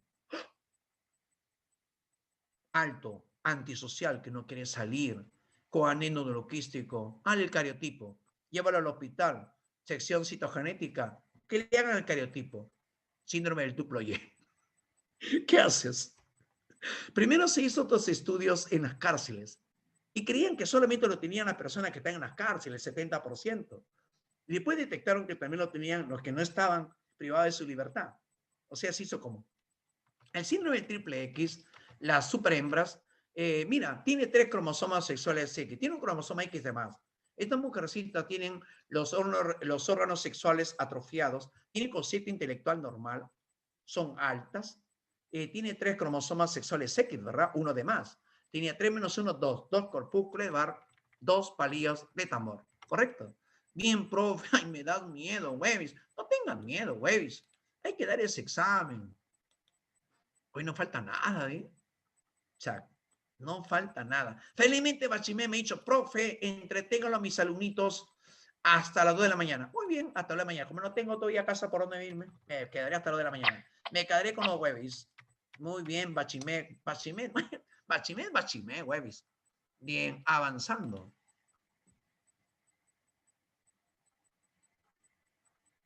Rug me está escribiendo, mire, ve. Rug me está escribiendo al chat. Profe, estoy con mi Messenger y estoy con mi Face conversando con mi enamorado. Salúdame a mi abuelita. Ah, que vivan las abuelitas, oye. Esto tiene una historia que contar. Esos abuelitos son dulces. ¿Eh? La ecología deriva de 2 voces griegas. El término oikos, que significa casa, morada, residencia. El término logos, estudio, tratado, etimológicamente es el estudio de los organismos en su casa. ¿Quién es el padre de la ecología? Haeckel. Haeckel decía que la ecología es el estudio de la interrelación de los seres vivos entre sí y con el medio ambiente. Creo que mi amigo Haeckel en el año 1869, que publica su trabajo en Morfología General del Organismo, ahí introduce el término ecología. Creo que mi pata Haeckel, si hubiera estado en esta época del siglo XXI, creo que se suicida. Determinaría que el humano no está en íntima relación. Este es un egoísta, Webis. Mira lo que estamos haciendo con el ambiente, Webis. Autos, cualquier cantidad. Efecto invernadero, calentamiento global. Lluvia ácida, los ecosistemas acuáticos y terrestres destruidos por el cambio brusco de pH. Eso es interrelación. Mira, te vas a Moche aquí en mi tierra, las chacras están depredadas. Hay una inmobiliaria, ha comprado terreno y ha construido cemento, ha puesto edificio y lo ha rellenado con rellenito, con desmontes. Un terremoto se viene abajo. Imagínate. Este concepto lo tenemos que cambiar, jueves. No hay que colocar bien grande, excepto el humano. ¿Correcto? Ay, la autoecología estudia a un individuo. Es como querer estudiar al Vultur Grifus con su entorno. Eso es autoecología. Pero si yo quiero estudiar comunidades, poblaciones de especies diferentes, tengo que acudir a la cinecología. ¿Y sabes qué? El medio es el material físico que rodea inmediatamente a un ser vivo y con el cual realiza el intercambio de nutrientes. El sustrato es la superficie sólida sobre la cual se desplazan los organismos. Esto ha sido pregunta de examen el día miércoles en excelencia. Oye, ¿y el biotopo? Es el factor abiótico, el factor físico-químico del ambiente que sirve de asiento a una comunidad. En cambio, el ecotono son los límites del biotopo, la zona de transición entre 2 o más comunidades.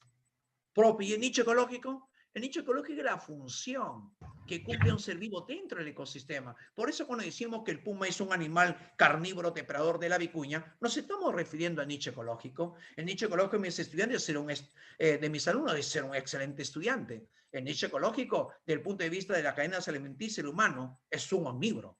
Estamos diciendo el nicho ecológico, la función, la profesión, la especialidad, el papel, la ocupación que tiene un ser vivo dentro del ecosistema.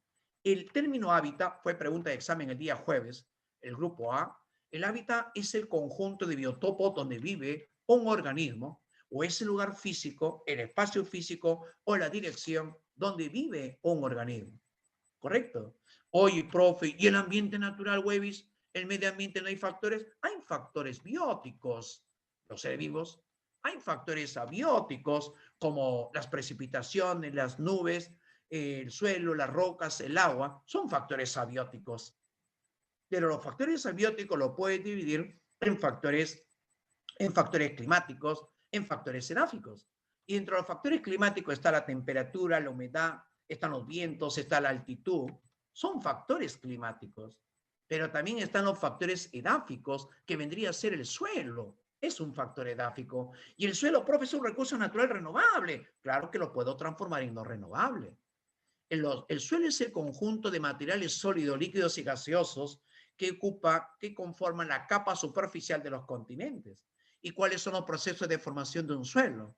Tiene que haber fragmentación de la roca madre, tiene que haber la corrosión, que son reacciones químicas, y tiene que haber la incorporación de material orgánico, es decir, que el complejo coloidal es igual al humus más arcilla. Este fue pregunta de examen. El complejo coloidal es humus más arcilla. Determina la riqueza de un suelo de cultivo. Oye, Webis, ¿cuál es la composición de un suelo de cultivo? La composición, Mr. Webis, aire 25%, agua 25%, material inorgánico el 45%, bajo la forma de gravilla, arena, limo y arcilla, y el componente en menor cantidad es el material orgánico bajo la forma de humus y representa solamente el 5%. Oye, profe, ¿y cómo se distribuye el agua en un suelo de cultivo? Cuando tú abres la compuerta de tu chakra y dejas entrar el agua con tu palana surco por surco empapado de agua, a las 3, 4 horas el agua ya se fue entre las partículas del suelo. Esa agua que desciende por fuerzas gravitacionales le llamamos agua gravitacional. Esa agua que queda atrapado por las fuerzas capilares generadas por las partículas del suelo le llamamos agua capilar. Esa agua que rodea en forma de una película a cada partícula del suelo que tenga carga, le llamamos agua higroscópica. Y esa agua que contiene componentes químicos que se han ido desprendiendo en solución se llama agua combinada. Pero también hay entre partícula y partícula del suelo vapor de agua. Esa máxima cantidad de agua que puede retener un suelo de cultivo le llamamos capacidad de campo u holardia. Pero yo sé que mi planta absorbe cierta cantidad de agua. Esa agua disponible se le llama cresardia. Pero esa agua que no lo puede utilizar la planta le llama agua no disponible o escardia. Oye, profe, ¿qué es el perfil de un suelo? El perfil de un suelo es el conjunto de horizontes. Y ubícate, el horizonte O contiene mantillo de hojas y detritos. El horizonte A es eluvial o suprasuelo, es la zona de lavado vertical. Es el de color oscuro, rico en humus, es la zona de lixiviación, del arrastre de los componentes químicos inorgánicos hacia horizontes inferiores. En intensa actividad biológica. El horizonte E o intermedio, el horizonte B, llamado también subsuelo o iluvial, contiene sales minerales, rico en sales minerales, es de color rojo, gracias a la presencia de los óxidos de aluminio y óxido de hierro. Es el horizonte del suelo que contiene material lixiviado del horizonte A, el horizonte B. El horizonte C tiene gran cantidad de regolitos o piedras. El horizonte D o R contiene la roca madre. Y una roca madre puede ser una roca ígnea, una roca sedimentaria, una roca metamórfica. ¿Te estás dando cuenta? Bien, bien, bien. Avancemos. Ay, profe, me dan miedo. Tengan miedo, hueves. Hay que vencer ese examen. Ay, ay, ay, estos muchachos. ¿Cuáles me dan estos hoy? Yo no entiendo. Ah, mira, Daniel Arteaga me dice, profe, ¿para qué estudiar si mi esposa me va a mantener? Ay, este vividor, ¿cuándo cambiarás? Ay, cólera me da este hoy. Dice, ¿para qué estudiar? Porque si esposa lo va a mantener, dice, venadito va a ser. Ay, cólera. Oye, cuando hablamos de los ciclos biogeoquímicos, tú sabes que durante toda la existencia de nuestra vida temporal en el planeta, incorporamos material orgánico, inorgánico, lo incorporamos a nuestra estructura mediante la excreción, mediante la respiración, expulsamos nuevamente las sustancias incorporadas, pero con la muerte devolvemos todo lo que hemos extraído. De eso se trata los ciclos biogeoquímicos. La extracción, la utilización e incorporación y el retorno de los componentes químicos extraídos del ambiente natural. Los ciclos biogeoquímicos pueden ser atmosféricos, como el ciclo del carbono, del oxígeno, del nitrógeno. Pueden ser ciclos locales o sedimentarios porque se da entre la litosfera y la hidrosfera, como el ciclo del azufre, el ciclo del fósforo, el ciclo del sodio, del calcio, del magnesio, del hierro, y también está el ciclo hidrológico o el ciclo del agua. Te comento. El ciclo del nitrógeno es el que siempre viene. Comprende 5 fases: la fijación, la amonificación, la nitrificación, la asimilación y la desnitrificación. Concéntrate. El porcentaje de nitrógeno atmosférico es el 78%. Y nitrógeno necesitamos para nuestros ácidos nucleicos, nuestras proteínas, etc. O sea, pero ¿por qué no lo puede incorporar directamente a la atmósfera si lo tengo en abundancia? Es que no tenemos la enzima fijadora, pero sí lo tiene la vida microbiana. Por esa vida microbiana que por sí sola lo puede fijar. Como también hay otra vida microbiana que ha aprendido a adaptarse a otras especies para hacer vida simbiótica y así en conjunto poder fijar el nitrógeno molecular. Entonces te digo, hay una fijación atmosférica donde las tormentas eléctricas, esa energía hace reaccionar químicamente el nitrógeno molecular con el oxígeno y formar así los óxidos de nitrógeno. Pero en la atmósfera hay humedad de agua, hay hidratación y la hidratación permite generar nitritos y nitratos. Fijación atmosférica permite formar nitritos y nitratos. Pero también una fijación industrial. Antes nuestro recurso natural era el guano de la isla. Uy, en el siglo XIX eran los bacanes, los mejores exportadores de guano en la isla. ¿Quién lo quería? Inglaterra.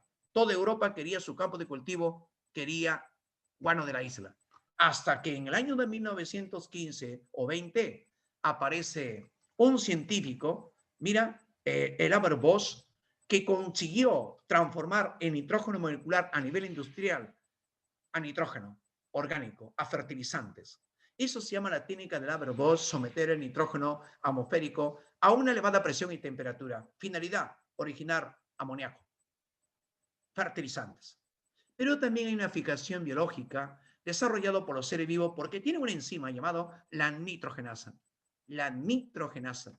Entonces hay bacterias de vida libre como Azotobacter por sí sola pueden fijar el nitrógeno molecular y transformarla en amoníaco o amonio. Por ejemplo, Azotobacter es una bacteria aerobia de suelos alcalinos. Tenemos Clostridium, una bacteria anaerobia propia de suelos ácidos. Pero hay otro que tiene vida simbiótica, como el Rhizobium leguminosarum. Hablamos también de Franchialmi, Anabaena soyai, Nostoc muscorum, que son microorganismos de vida simbiótica fijadora de nitrógeno molecular. Después viene la etapa de amonificación, donde los restos orgánicos de los seres vivos son degradados hasta amoníaco o amonio. Y hay bacterias de la amonificación, como es Bacillus, como es Clostridium, como es Serratia. Pero también hay hongos de la amonificación. Por ejemplo, tienes allí Alternaria, Aspergillus, Mucor y Penicillium. Una vez que ocurre la amonificación, viene la tercera etapa, la nitrificación. Hay una rica flora bacteriana en el suelo, ¿correcto? Por eso esto del cambio ambiental, este cambio climático que está destrozando el planeta, lo miramos solamente al humano. Uy, hace frío, me pongo mi chompa. Cuida que el calentamiento global, cuida que es el cambio climático, loco. Pero hay un vegetal que no tiene vida, no se puede desplazar. Se complica su existencia, muchachos. Miramos simplemente al humano y no olvidar que este mundo deberíamos estar de manera interrelacionadas. Nos preocupamos por el humano. El humano Se ve fastidiado porque mucho carro, mucho tránsito, no puede llegar temprano al trabajo. Puta, ya construyeron bypass, ya te tumbaron los árboles, ya tiraron todo el parque para que pase el bypass. ¿Le has pedido permiso a una planta que tienes que poner cemento? Y la diferente forma de vida que albergaba solamente un árbol, que son miles de especies diferentes del mundo macro y del mundo microscópico. El humano es egoísta, hueves. La nitrificación consiste en qué, profe? En transformar el amoníaco en nitritos mediante nitritación o nitrosación. Y allí encuentro bacterias nitrosificantes. Te cuento. Nitrosomonas, nitrosogloca, nitrosocistis, nitrosolobos, nitrosovibrio, nitrosococcus, nitrosospira. Transforman el amoníaco a nitrito mediante oxidación. Son bacterias quimiosintéticas aeróbicas, oxidativas. Y también los nitritos pueden ser transformados a nitratos mediante nitratación. Por eso le llamamos bacterias nitratantes, como es, por ejemplo, Nitrobacter, Nitrocistis, Bactoderma, Microderma. Son bacterias que transforman los nitritos a nitratos mediante oxidación. Y después viene la etapa de asimilación, donde el vegetal, la única forma de absorber el nitrógeno es bajo la forma de nitratos y pequeña cantidad de amonio. ¿Y lo transforma en qué? Lo transforma en aminoácidos y de ahí en su propia proteína. Y de ahí fluye hacia la cadena alimenticia, a un herbívoro, un carnívoro, etc. Entonces, eso se llama asimilación. La utilización, la absorción de los nitratos y nitritos, o pequeñas cantidades de amonio, para la fabricación de aminoácidos y proteínas. En sus inicios vegetal y de ahí pasa a la proteína animal. Y la otra etapa es la desnitrificación, que ocurre en completa anaerobiosis. Son reacciones de reducción. Acá sí encontramos un colectivo de bacterias. Por ejemplo, está Proteus, está Spirillum, está Micrococcus, Alcalígenes, Alcalibacter, Acromobacter, Xanthomonas, está Pseudomonas, está Flavobacterium, está Paracoccus, está Thiobacillus. Profe, son muchas bacterias. ¿Cuál es el que me tengo que aprender? Una o dos. Flavobacterium y Pseudomonas son bacterias de la desnitrificación. ¿Correcto? Bien, profe, avancemos.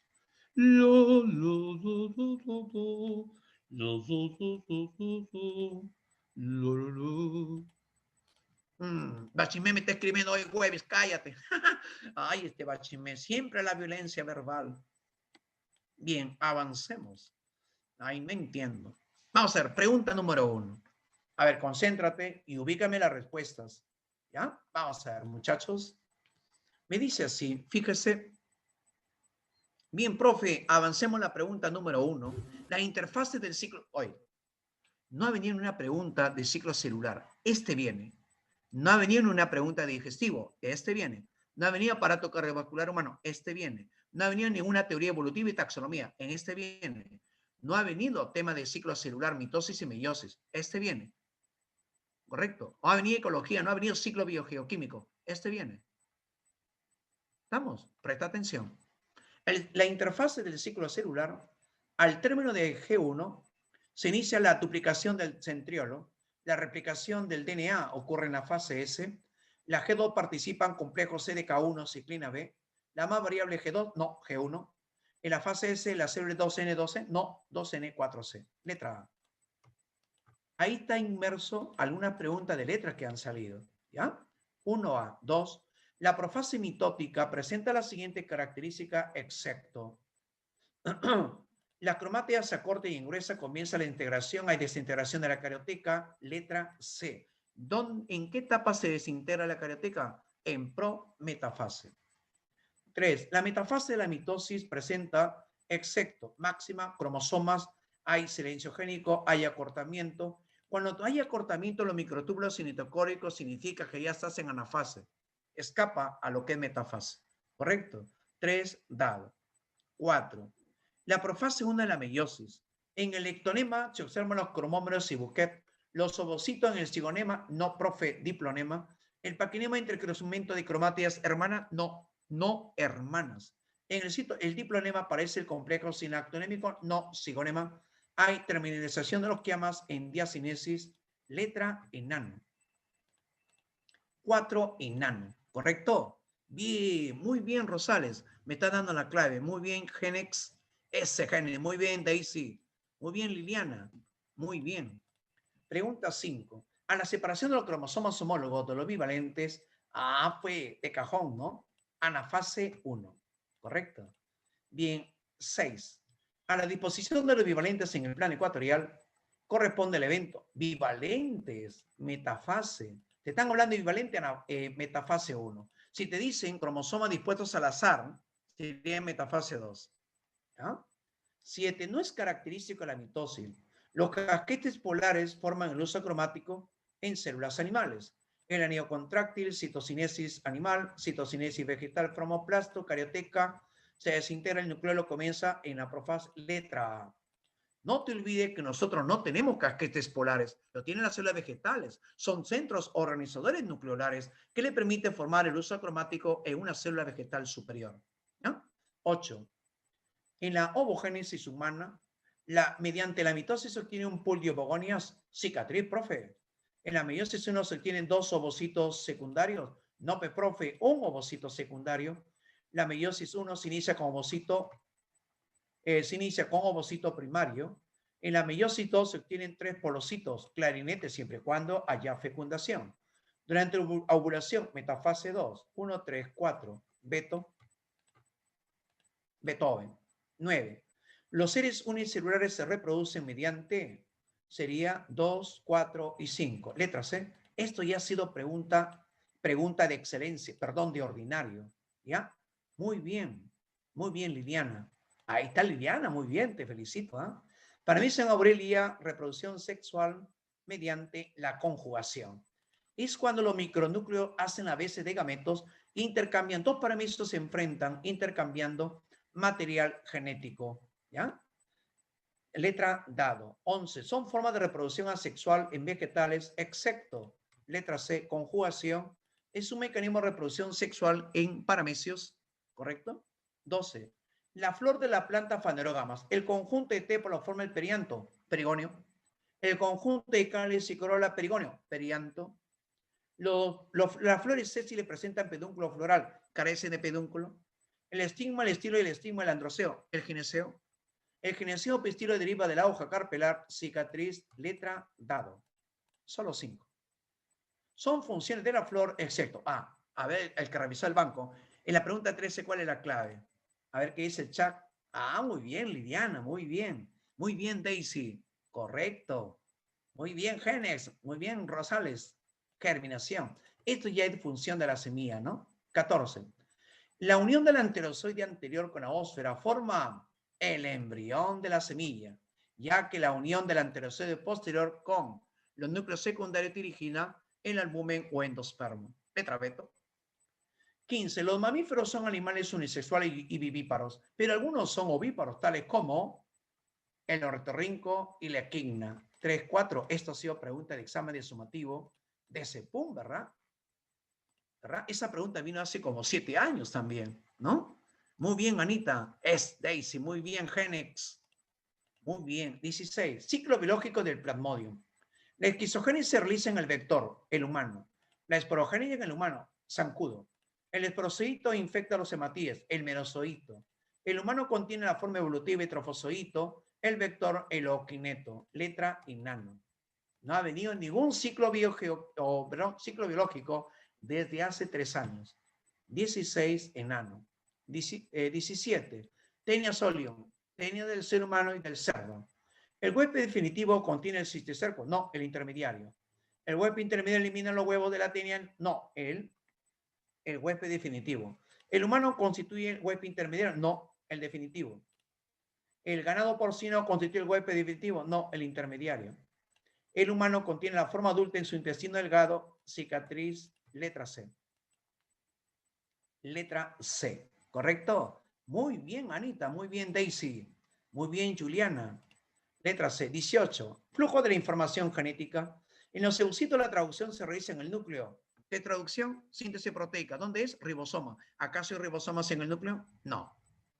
La traducción genética de la síntesis proteica, la transcripción a la síntesis de ARN a partir del DNA, la enzima de RNA polimerasa participa en la traducción, no transcripción. La adenina helicasa forma la horquilla de replicación 2, 3 y 5. Letra enano.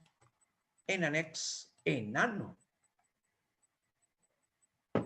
Son características de la replicación del DNA exacto. La cadena líder es sintetizada por la adenina polimerasa 3. La adenina polimerasa 1 elimina fragmento de Okazaki, necesita de primeros cebadores en monofocal. Tú sabes que el humano tiene millones de genes, millones de bases. Entonces la replicación tiene que ocurrir de manera simultánea. Hay 50.000 a 100.000 replicones en células eucarióticas. Es multifocal. Son características de la transcripción exacto.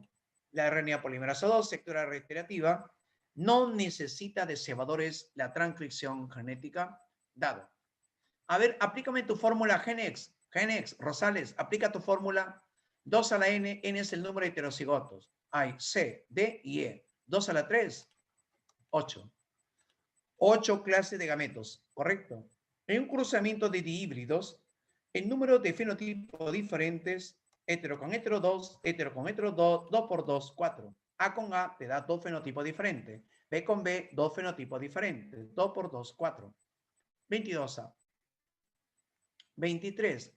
Tipo de herencia en la cual el descendiente F1 tiene el fenotipo de ambos progenitores homocigoto. Esto ya es 23, codominancia, ¿no?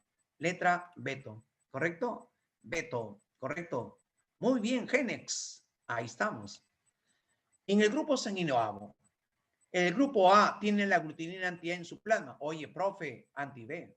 El grupo B tiene el aglutinógeno A en su eritrocito. No, profe, tiene el antígeno A o aglutinógeno B.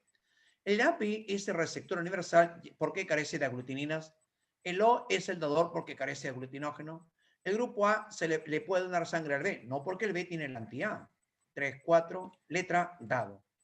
Dadex, ¿sí o no? Dado, dado, ¿no? Muy bien. Ahí está Daisy. Muy bien, Anita. Muy bien, María. Ahí está Rosales. Correcto. 25. Herencia recesiva ligada al X, exacto. Tú sabes que la hipertricosis está ligada al Che. Correcto. Al Che. 25 enano. 26. Herencia ginándrica, aquella donde sus genes están en la porción diferencial del X. Daltonismo y hemofilia. 3 y 5. Letra dado. Y la herencia holándrica es cuando el gen está en la porción diferencial del Y, como la hipertricosis. 27. Calvicie y mechón pelo blanco. Presentan herencia del tipo herencia influenciada por el sexo. 27C. ¿Correcto? 27. Ah, muy bien, Rosales. Muy bien, Janela. Muy bien, Daisy. 27C. Si un gen expresa varias características, ya sabe que eso se llama pleiotropía. 28A. 29. Es una mutación cromosómica estructural. Ah, pues, profe, el Kriduchak, letra dado, ¿verdad? Muy bien, Daisy. Ahí está Yanela, muy bien. Muy bien, Genex. Letra dado, 30. Es una monosomía de los alosomas. Hablamos del síndrome de Turner, letra C. Letra C, ¿verdad? Muy bien, Genex. Pregunta 31. Es una alteración genética que presenta cromatina sexual positiva. Presenta, a ver, síndrome del tuplo Y. No, profe, tiene un X nada más. Síndrome de Turner tiene un X nada más.